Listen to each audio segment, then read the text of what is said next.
پاک اسٹڈی کے حوالے سے کچھ بیسک کانسیپٹ کو آج ہم کلیئر کرنے کی کوشش کریں گے. تو چلتے ہیں. فرسٹ جو ہے کوشچن ہمارے پاس کہ نقشہ کیا ہوتا ہے. بیسکلی جو میپ ہوتا ہے وہ کیا ہوتا ہے. تو نقشے کی تعریف اگر ہم کرنا چاہیں، نقشہ دنیا کی ایک ایسی تصویر ہے جس میں زمین کے حد و حال کو کاغذ کے ایک ہموار ٹکڑے پہ دکھایا جاتا ہے. یعنی زمین کے اوپر کون سی چیزیں موجود ہیں، کہاں پانی ہے، کہاں سمندر ہیں، کہاں پہ پہاڑ ہیں، کہاں پہ درخت ہیں. تو ان تمام چیزوں کی جو تصویر ہوتی ہے، اس کے تمام زمین کے جو حد و حال ہوتے ہیں، ان کو جب ایک کاغذ کے ٹکڑے پہ اتار دیا جاتا ہے تو اس کو نقشہ کہتے ہیں. گلوب کیا ہے؟ گلوب دنیا کا ایک چھوٹا سا ماڈل یا نمونہ ہوتا ہے جس پہ دنیا کے بارے میں معلومات دی گئی ہوتی ہیں. یعنی نقشہ اور گلوب کے اندر کچھ ڈفرنس یہ ہے کہ گلوب نقشے کا ہم نے دیکھا کہ ایک ایسی تصویر ہے جس میں زمین کے حد و حال کو کاغذ کے ایک ہموار ٹکڑے پہ دکھایا جائے گا. گلوب کسے کہتے ہیں؟ گلوب دنیا کا ایک چھوٹا سا ماڈل، دنیا کا، ٹھیک ہے، دنیا کا ایک چھوٹا سا ماڈل یا نمونہ ہوتا ہے جس پہ دنیا کے بارے میں معلومات دی گئی ہوتی ہیں. اب دیکھنے میں یہ دونوں چیزیں ایک جیسی دکھائی دیتی ہیں، لیکن اس کے اندر فرق ہے کچھ. اب فرق کیا ہے گلوب اور نقشے کے اندر؟ بنیادی فرق، اور یہ دونوں چیزیں ایسی ہیں جو موسٹ کنفیوزنگ لگتی ہیں. اگر ہمارے پاس کسی ٹیسٹ میں آ جائیں، کسی ہمارے پاس جاب کا انٹرویو ہے یا وہاں پہ پوچھ لیا جائے تو ہم لوگ کنفیوز ہو جاتے ہیں کہ دیکھنے میں تو یہ دونوں چیزیں ایک جیسی ہوتی ہیں، لیکن ان کے اندر ایک بنیادی فرق ہے جو ہم نے یاد رکھنا ہے کہ گلوب جو ہوتا ہے وہ اور جو نقشہ ہوتا ہے اس کے اندر ایک بنیادی فرق یہ ہے کہ نقشہ جو ہے وہ کاغذ پہ بنایا جاتا ہے اور گلوب زمین کا ایک ماڈل ہوتا ہے. ٹھیک ہے، ایک ماڈل ہے. اور گلوب جو ہے، جو نقشہ ہے، وہ پکچر ایک بنا دی جاتی ہے کہ کہاں کہاں موجود ہے، اور گلوب وہ ایک ماڈل کی فارم میں آتا ہے. ٹھیک ہے. نقشے کے اہم اجزاء کون سے ہوتے ہیں اگر ہم دیکھیں تو تو گلوب جو ہوتا ہے وہ ایک ماڈل ہوتا ہے، اور جو نقشہ ہوتا ہے اس کو ایک تصویر کی فارم میں ہمیں پیپر پر دکھائی دیتا ہے. نقشے کے اگر ہم اہم اجزاء کے نام لیں تو نقشے کا نام یعنی ٹائٹل، علامتیں اور نشانات یعنی کی لیجنڈز، سمت اطراف یعنی ڈائریکشنز، پیمانہ اور سکیل ہمارے سامنے موجود ہوتے ہیں. نیکسٹ ہے کہ نقشے پہ علامتوں کا استعمال کیوں کیا جاتا ہے. نقشہ چونکہ جسامت میں بہت چھوٹا ہوتا ہے، اس لیے اس پر مختلف حد و حال کو علامتوں کے ذریعے دکھایا جاتا ہے.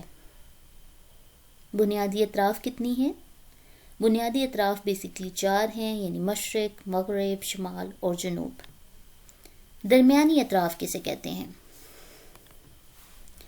بنیادی اطراف یعنی مشرق، مغرب، شمال، جنوب جو ہم دیکھ رہے ہوتے ہیں، ان کے درمیانی اطراف کو واضح کرنے کے لیے یعنی شمال مشرق، شمال مغرب، جنوب مشرق اور جنوب مغرب کے نام سے ظاہر کیا جاتا ہے.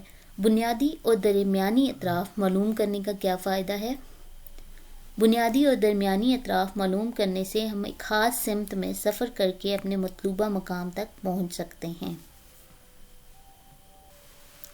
حضرت عثمان رضی اللہ تعالیٰ عنہ کے دور میں خلافت کا ایک بڑا کارنامہ جو ہے وہ مسجد نبوی کی تعمیر و توسیع کا کام ہے. یعنی انہوں نے نہ صرف مسجد نبوی کی تعمیر شروع کی تھی بلکہ اس کی توسیع بھی فرمائی تھی.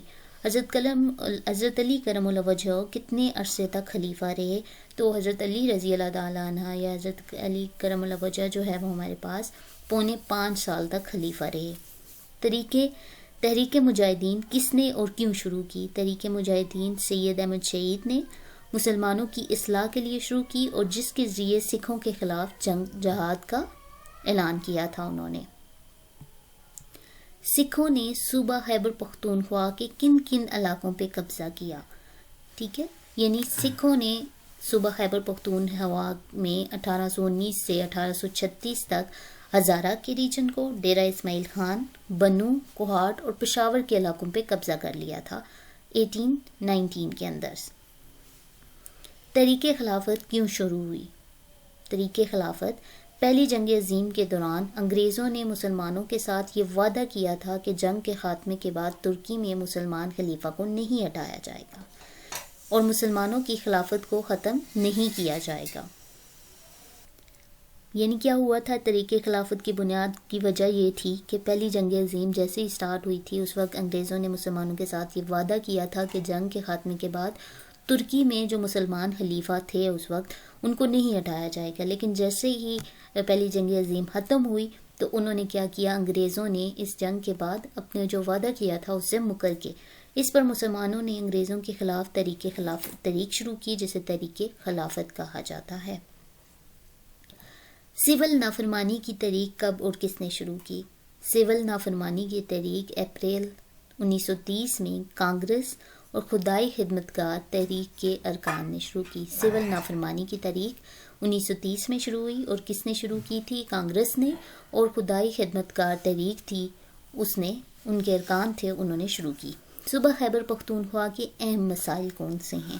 صوبہ خیبر پختونخوا کے اگر ہم اہم مسائل کو دیکھیں تو اس میں غربت ہے، بے روزگاری ہے، تعلیم اور صحت کے مسائل میں مشکلات ہیں، کمزور مواصلاتی نظام اور جرائم میں اضافہ ہے۔ مواصلات میں کون کون سی چیزیں شامل ہوتی ہیں؟ تو مواصلات میں ٹیلی فون، ریڈیو، ٹیلی ویژن، اخبار اور انٹرنیٹ وغیرہ مواصلات کے ذرائع ہیں۔ مہاجرین کی آمد سے کون کون سے نئے مسائل جو ہے وہ ہم نے فیس کیے جو کر رہے ہیں، ٹھیک ہے۔ محدود وسائل پر بوجھ پڑنے کے ساتھ ساتھ جرائم اور منشیات کے کاروبار میں بھی اضافہ ہوا ہے مہاجرین کی آمد کے بعد۔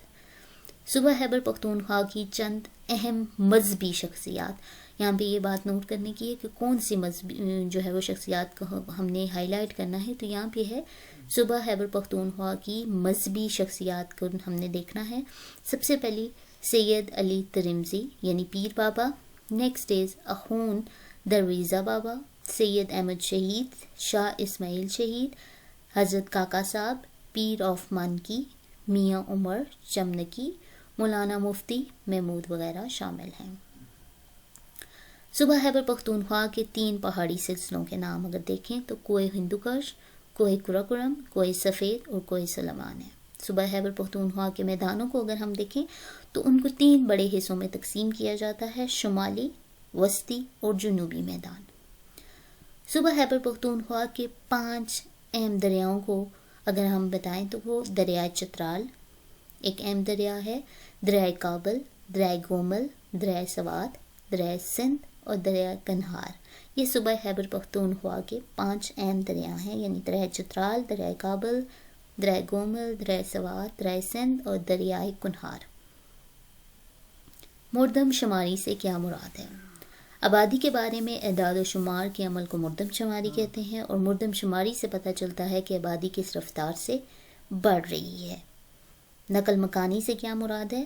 لوگوں کا ایک جگہ سے دوسری جگہ منتقل ہونا نقل مکانی کہلاتا ہے، اور یہ عمل دراصل بہتر زندگی کے حصول کے لیے کیا جاتا ہے۔ صوبہ خیبر پختونخوا کے زیادہ گنجان آباد علاقے کون سے ہیں جہاں پہ زیادہ آبادی ہے؟ پہلے نمبر پہ پشاور، پھر جارسدہ، مردان، نوشہرہ اور سوابی خیبر پختونخوا کے زیادہ گنجان آباد علاقے ہیں۔ بڑھتی ہوئی آبادی سے کیا مسائل پیدا ہو سکتے ہیں؟ تو بڑھتی ہوئی آبادی کسی بھی ملک کی ہو، کسی بھی ضلع کی ہو، تو اس سے سب سے بڑا مسئلہ خوراک کا ہوتا ہے، پانی، گھر، صحت اور تعلیم کے مسائل میں اضافہ ہوتا ہے۔ یہ تھے کچھ بنیادی پاک اسٹڈی کے کانسیپٹ جو ہم نے کلیئر کرنے کی کوشش کی۔ امید ہے کہ آپ کو پسند آئے ہوں گے۔ اگر آپ اس چینل پر نئے ہیں تو سبسکرائب کیجیے اور شیئر کیجیے اس نالج کو دوسروں کے ساتھ۔ Thanks for watching.